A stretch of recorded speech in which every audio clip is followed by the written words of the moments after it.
Well, hello there, everyone. Happy Friday, Friday Live. Welcome to another Vengresso Friday Live. And yes, I know it's obvious that I am not Vivica von Rosen, the illustrious host of the Vengresso Friday LinkedIn Live. So yes, this is the second week in a row that I am filling in for Vivica. Big shoes to fill in, but I'm up for it. I had a blast last week with Adam Ligeraldi.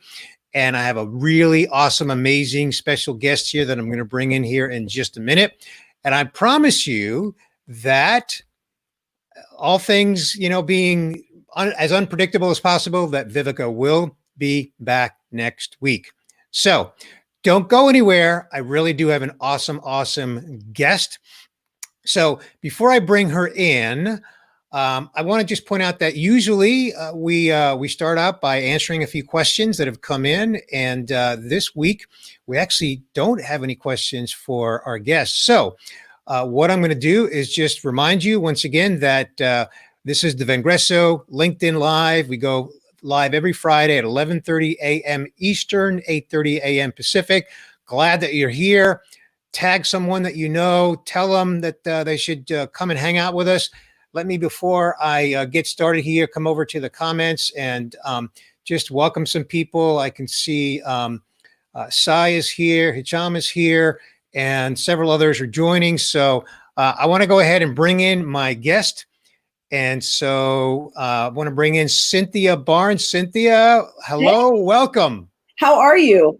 I'm wonderful. Thank you so much for joining me here today on this Having me. episode of our LinkedIn Live. So, Cynthia, I'm excited to talk to you about this topic, and we're really going to devote the entire time, roughly 30 minutes that we have together, to this topic.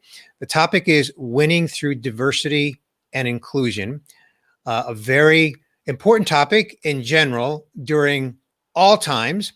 I think it's even more high profile now in current times.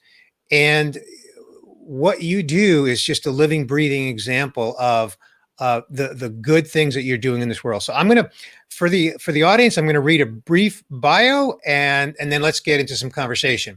So the bio that you provided, Cynthia, is that you're the founder and CEO of the National Association of Women Sales Professionals. You're also a LinkedIn top sales influencer. You're a highly sought after global keynote speaker, well deserved. And really, you're a pioneering champion for women in sales. And you're also an amazing, awesome human being. Wow. And I'm privileged to know you and privileged to have you here today. So welcome. Thank you so much. I'm honored to be here. Well, Cynthia, why don't we start with who is the National Association of Women Sales Professionals? I think the acronym is NAWSP. Yeah. And then, in your response, who is it, but why did you start it? Well, first of all, we are an association of 15,000 approximately women who sell B2B services in male-dominated industries. I started NAWSP with the hypothesis, if you will. I was thinking about my career as a sales professional and top 1% corporate producer, and I said, in a world where traditional sales approaches were created by men for men at a time when men made up the entire sales force, and again, there's nothing wrong with those sales approaches, traditional sales approaches, because after all, my colleagues and I got to the top 1%. I thought and wondered how much faster could women get to the top 1% if we had approaches that took into account the unique challenges that we have while amplifying the innate strengths that we have and that we possess. So that's the why I started NAWSP. Okay, and you mentioned, by the way, I just want to welcome some people that are joining here. So Cham from Vengresso joined, Christopher from the UK joined, Tammy from the Big Apple, my alma mater, New York City, Lance from all the way from Sydney, Australia. You're in your weekend already, Lance. Thank you for joining us. And then there's Adam, who was here with us last week. Adam, great to see you again. Cynthia, you said you're 15,000 members strong. Is that right? Yes. Wow. Okay. And how long have you been around? Since 2016, beginning of 2017. Really just a short time. And you're already at 15,000. So talk to us about, how did you grow so rapidly? I mean, what was the magnet that you put out there to attract so many members? We use LinkedIn. In the beginning, we didn't have a budget. We didn't have investors. So we bootstrapped everything. And I said, okay, what do I have in my arsenal, my little bag of tricks that I can use to reach our target and our ideal member? And for me, I thought, why not use LinkedIn? I was LinkedIn for Sales Black Belt certified. So I used a lot of those techniques and tactics to create the messaging that went out on LinkedIn to attract our members. And that's how we grew so fast. And I think a lot of women were tired of that bro culture and the scripting that they get in so many books that women just aren't comfortable saying in the prospecting and sales process. Yeah. Okay. Makes sense. Thank you for sharing that. Now, we're here to talk about diversity and inclusion. There's a question that came in the chat from Rollis, and he asks a really interesting question. He says, what's the difference between equal opportunity and diversity hiring? You want to comment on that? Equal opportunity is the legal name for the act. Diversity, inclusion, and equity is a process or an initiative by which you try to level the playing field by making opportunities available to everyone. Okay. Makes sense. So it's a concerted effort. Yes, an intentional effort. Intentional. Yeah. I would even argue a strategic one. Sometimes strategic, yes. And strategic in a sense, I think everyone tries to be strategic. Not everyone executes well. Yeah. Yeah. And you mentioned that you've been using LinkedIn from day one. Yes. So I would think then the role of LinkedIn, the role of the women that you're reaching out to engage and invite them to become part of your organization, they should also be savvy on LinkedIn. They should be skilled at using LinkedIn. Is that right? They should be, yes. Reality is not always. Okay. Not always. Okay. All right. And is that something that you encourage them to do, or how do you address Absolutely. that? Absolutely. We have different modules. We have different talking points and conversations around social selling and why they need to use LinkedIn. It's just a better tool than the traditional sales approach of smiling and dialing all day long. You can actually leverage your time by using LinkedIn, and it's much, much more effective. Yeah, no kidding. Well, of course, we talk about that all day, and we've helped thousands of people, both men and women, of course, across all industries, improve their ability. And these days, in the current environment that we're in with COVID-19 and the global, not just the global pandemic, and of course, the impact that's having on people from a health standpoint, but the impact that's having on people working from home, by and large, the vast majority of people are working from home. Mm-hmm. So whether you're selling, no matter what you're selling, your buyer is at home. Yes. So it's even more important now for that seller, and in your case, the women that you're serving. What about in the short time you've been around, 2.5, 3 years, what kind of progress have you seen? I mean, aside from going from 0 to 15,000 members, which that alone is amazing, Cynthia, congratulations just on that alone. But what progress are you seeing sort of in the industry as it relates to this topic? We partner with large organizations, Google, Oracle, Michelin, and we've helped those organizations increase, on average, their women in sales hires by 64%. So that is something that we are extremely proud of. From the member standpoint, our average member increases her year over year revenue commission by anywhere between 200 to 400%, and we're proud of that as well. Between 200 and 400%, Cynthia? I think that's right. Doubled, and sometimes quadruple. That is amazing. We're proud of our women work hard. They just need the tools to help them get there. And once you take away the barriers, then it's almost like open sesame.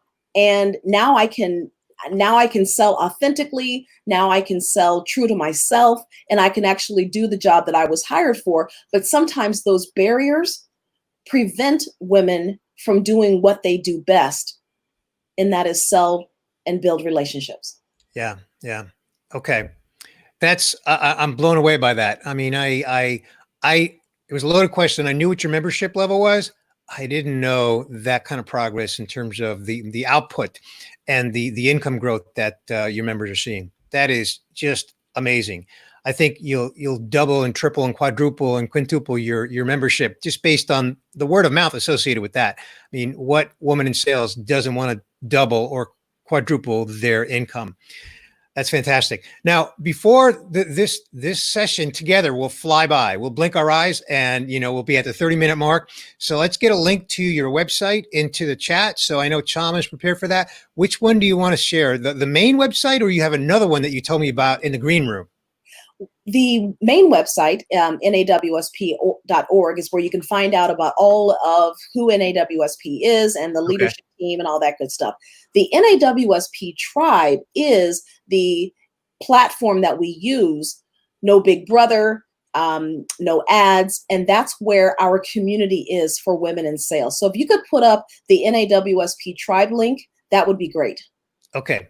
All right. Cham has that teed up, so she will drop that into the comments area. So thank you for that. Mm-hmm. So have you seen in the last month or so, 2 to 4 weeks, whatever the time period is, any parallels between what's happening in the world at large around racism, Black Lives Movement, all of that as it relates to your own initiative around winning through diversity and inclusion? What are you seeing? What kind of parallels are you seeing there? We have been contacted every single day by companies wanting to have either speakers from our organization or training from our organization on those challenges that women in sales face. So there are companies out there that are laser focused on leveling that playing field, and now is a good time to do it. So I've done keynote speeches on diversity and inclusion, and also talked about when you have a diverse sales team, the more diverse it is, the more revenue you make. So for those middle managers and those CEOs and C-level who are trying to tie diversity, equity, and inclusion back to the return on the investment or to the bottom line, they're now starting to pay attention, and this is the great time to do it. By the same token, our members know that they are, especially if they are Black, Latinx, Asian, they know that they are being targeted as well. And we have sessions on, now that you're being targeted even more so, now is time to level up your negotiation skills. Okay. All right. Before we go to the next related topic on that, I just want to give a few more shout outs to some other people that have joined us. Eric, I agree. This is a great topic. Rolis, don't know where you're coming in from, but welcome. And Mario Martinez Jr., who is my partner and our CEO at Vengresso, he said he's a proud advisory member for NAWSP, and he is at that, of course. So thank you all. For those of you that joined late, again, I'm filling in for Vivica Von Rosen. She will be back next week. Glad you could be here today. Cynthia, on that last point about the different ethnicities that you're seeing, is that contributing to your growth? Are you seeing not just more women in sales who are interested in being a member of your organization, but the different ethnicities as well? Yes, there has been a huge uptick in, and I won't say minority because that's making us feel inferior. So I will say Black, Latinx, and Asian. So we've seen probably a 10% uptick in those memberships. Women want to feel a part of a community, and NAWSP is 43% non-white. So there's no better place for you to get into a community than to join us, if I may say so myself. Well, you may, and I'm glad you did. Now, I'm going to put you on the spot here, Cynthia. And of course, we're live here, right? So putting you on the spot always has an element of risk, but I know you're up for it. Why don't you share a story? And if you have more than one story, of just, members that have just achieved great things as a result of being a member in NAWSP. Yes. So one of my favorite stories is from a young lady who took a course out in San Francisco, and we were talking about executive presence. And she took one of the templates that we use for being assertive in discussion with her boss, and she took that conversation, used the template, and actually increased her base pay by using that script. So we teach that don't be aggressive, don't be passive aggressive, don't be passive, but be assertive. And a lot of women have a problem with being assertive because they associate it with aggressiveness. So when we teach those fine-tuned points and give women the template to use and the talking points, they're unstoppable. Wow. That's awesome. That's awesome. We do something similar to that but it's a different use case, right? We have templates within our training, but it's a totally different use case. Yes. Maybe I'll talk to Mari about, creating some templates about, getting higher base pay. That's a little bit interesting in the context of selling with LinkedIn. All right. Total joke, bad joke. Okay. What about the whole glass ceiling thing? Are you seeing any improvement on the whole glass ceiling? Are you seeing more women in sales leadership, for example? Unfortunately, no. I see programs trying to get women into sales leadership. I have companies contacting me saying that we'd like to have women in sales leadership, but for some reason, the efforts are falling short. Yeah. Okay. And you can see the question that Mario is posting here, right? When are we going to open up Latinos in sales and Black in sales hashtags for both men and women? Now he's taking us a little bit off topic here because you're focused on women in sales, but it's kind of related. It is. It is. Any underserved group needs to have those of us with influence behind them. So Mario, let's go. Okay. So what does a new member onboarding look like? So, a woman joins NAWSP, what's the first 30, 60, 90 days look like for her? We encourage her to join the NAWSP tribe, get involved in the master classes that run every 2 to 4 weeks. Some are 1-day master classes, some are 5 weeks in length. We also encourage her to find a subsection or a chapter within the tribe. So master classes, the tribes, we have a webinar vault of everything from It's a Man's World, which Mario was instrumental in helping us put together. Thank you, Mario. Interviewing techniques. We talked last month about beyond the hashtag, using your voice, influence, and power to create real change. So there's a plethora of ways to get involved. I encourage women to jump right in and do what they need and get the tools that they need at that moment, because in a month, it could be different. But whatever tools you need, we have. Okay. I would imagine that networking is a big part of the benefit of being a member of NAWSP. So maybe you can speak to that, the networking power for your members. Yes. So prior to COVID, we were hosting about 120 events per year around the nation and over in Europe. In-person events? Yes. Okay. So with COVID, we had to pivot.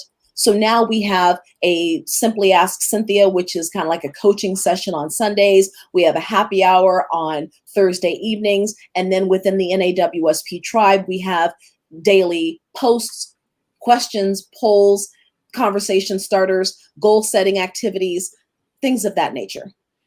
Okay. What about I'm just putting up Adam's comment here, not necessarily asking for a response to it. I want to ask, and I think you already kind of alluded to this a little bit, but I want to unpack a little bit. And that is, what is the role of men in your organization? I don't mean members, because they're not, but in terms of the influence, what's the role of men? The fact is that men make up 89% of sales leaders. So if women want to ascend into sales leadership, they need a sponsor and a mentor. I encourage women to get one of each. Actually, you go and get a mentor, a sponsor finds you, but position yourself so that those sponsors are comfortable with your sales success, that they will sponsor you. But we need men, because men hold the purse strings and they have access to those positions that we want to occupy. Interesting. Okay. So your comment about you need men, you need them to be involved. I would imagine that even at your events, you probably had some men along the way. You mentioned the webinar that Mari was a part of, but you've had men participate in those events, and maybe you've got a story or two to share, in terms of some of the things you've heard from some of the men that have participated in events, and maybe made a comment or maybe shared something with your members that was a little eye-opening? Yes. So NAWSP has a training series for women in sales called Thrive. And when we do, we have an agreement with Toyota, and we deliver that with Toyota. Toyota's men from the dealerships came to the Thrive workshop in Boston and in Denver. And they walked away saying, I never knew what the women on my team had to deal with on a daily basis just to get the job done. Yeah, and I think to Eric's question here, how can male sales leaders be allies? And I think maybe it starts with awareness, right? That comment you just made about the Toyota, and then Mario is saying, what's the difference between a mentor and a sponsor? A mentor, great question. A mentor is someone that should not be your boss, should not be in a position to hire or fire you. Mentor is someone that you can bounce ideas off, and get advice from. Sponsor is someone in a C-level or a position of authority that can tap your shoulder and say, you know what, I want you for this position, who also has the influence around the table to mention your name, to nominate you for projects. So sponsors find you, you find mentors. And a mentorship program does not have to be formalized. It doesn't have to be, we're going to meet every week or every month for a whole year. It could just be a matter of, Bernie, I need to run some things by you. Can you sit down with me over a coffee or a virtual latte? And that could be the end of it. It doesn't have to be formal, but everyone needs a mentor, because you can't reach back unless you're reaching, you can't reach up unless you're reaching back. So it's a twofold thing. And do you find that some members struggle with that? Are they having a difficult time getting a mentor? Because they don't ask, they don't know what to say to ask. Okay. And they have misconceptions about what it is. Once we explain to them the difference between mentors, sponsors, as well as the benefits of mentorship, everybody's on board and everybody loves to give back. Okay. And then coming back to the theme of this live event, which is digital, right? Mm-hmm. So how does digital contribute to that? So are your members using digital to either find mentors or engage with mentors, or are they being mentored? I guess I'm asking a few questions here, Cynthia. Are they being mentored to actually use digital in their own selling and networking efforts? I would say that some of them are. Some of them need answers to, how do I navigate a bro culture? And the latest poll we did on digital selling says that a lot of our members want more tips, tricks, tactics on digital selling. And that's why your program is so important, because we send them your way. Excellent. Well, it's as good a time as any to ask Tom to put the link in there to moresalescalls.com, because that's where anybody here, as well as your members, can learn more about how Vengresso can help them with that.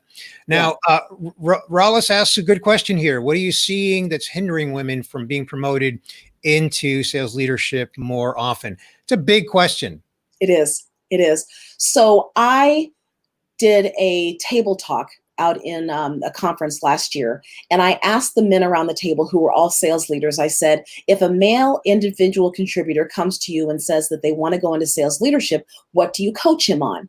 And around the table, they said, we're going to teach him about P&L. We're going to teach him about forecasting, the numbers side of the business. And so I said, now let's flip it. If a woman individual contributor comes to you, what do you coach her on? Well, emotional intelligence, building relationships, and confidence. And I said, why the discrepancy? And for the life of them, they could not answer that. So it's easy to say that women aren't being promoted because of themselves. In actuality, it's a system that is broken. It's a system that says it is up to the woman to get promoted. Sure, there's accountability and responsibility there. However, there are some companies that say there's only one position available. And if a woman is going to get it, then she's got to hold on tight for it because there's only one available. That promotes a spirit of competition rather than collaboration. So let's change the system and help everybody realize that there's more than one position for women available, and help promote them that way. Okay, that's a great insight. Thank you for that. I'm watching the clock here. We're running short on time. Catherine really makes a good point here. Some women in high positions don't have the mindset of lifting other women up.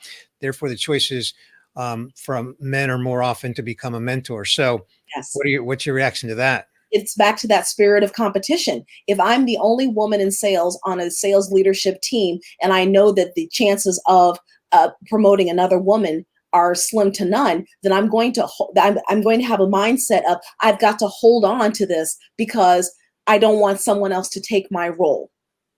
When we have more positions open, it's back to collaboration versus competition. So you're saying that sales leaders need to be thinking about not just maybe the traditional sales leadership role, but other leadership roles within a sales organization. Is that what I hear you saying? Yes. Yes. Okay. And have you seen examples of that? Is it sales enablement, or I don't want to put a label on it, but what have you seen? I've seen initiatives where they say we want within the sales roles, we want 57%, 50% of leadership roles to be women. Doesn't matter what role within the department, but leadership in women in leadership is crucial. And that's what they're committed to. And they're making those things happen. And those companies are to be applauded. They're intentional. They're actually telling their recruiters, we only want female candidates on our desk, resumes from key female candidates. And that's what it takes. Okay. Okay. Interesting. Okay. So I can't see what's to your left or to your right, but I would think you've got a crystal ball there somewhere, Cynthia. So I'm going to ask you to pull it out and tell me, okay, that your crystal ball coffee cup with your NAWSP logo. What do you see over the next 1, 2, 3 years for NAWSP? I think there are going to be companies that rise to the top when it comes to diversity, equity, and inclusion. And those companies are taking drastic measures and disrupting the industry and taking action by saying, we're going to make sure that we not only hire and attract women, we actually have programs to develop them so that they retain, so that we actually have retention. Because if you can go and attract and attract and hire, but if you don't develop and retain, you will lose them. Okay. So excellent point. What do you think you're going to see in terms of membership? You're at 15,000 now. Are you seeing anything in the area of either demographics or age range? In other words, are you seeing millennial women, middle-aged women, older women, all the above? All of the above. We are split 3 ways, 33% in those categories. So it's all across the board, because younger women in sales are just getting their feet wet. And then because things change so rapidly, Gen Xers and baby boomers are saying, I need to keep up to date with what's going on so that I can keep my skill set fresh. Okay.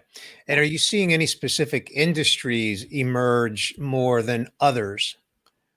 The tech industry is fighting tooth and nail for women in sales. Okay. And we've been contacted by numerous tech industries and say, how do we fix this problem? So if any industry is making headway, it would be the tech industry. But there are big problems in the tech industry that need big solutions. Yeah, no kidding.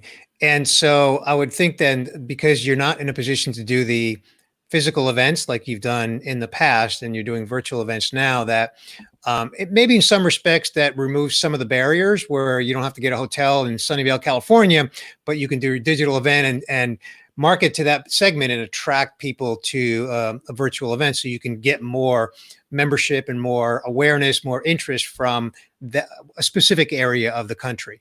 Mm-hmm. Yes. There's something to be said, though, for that face-to-face. Yeah. And you can't really replace it. People learn better by having face-to-face interaction. Pivoting is not ideal, but it's necessary. And I think that we've done a really good job of pivoting our events and engaging our members. Okay.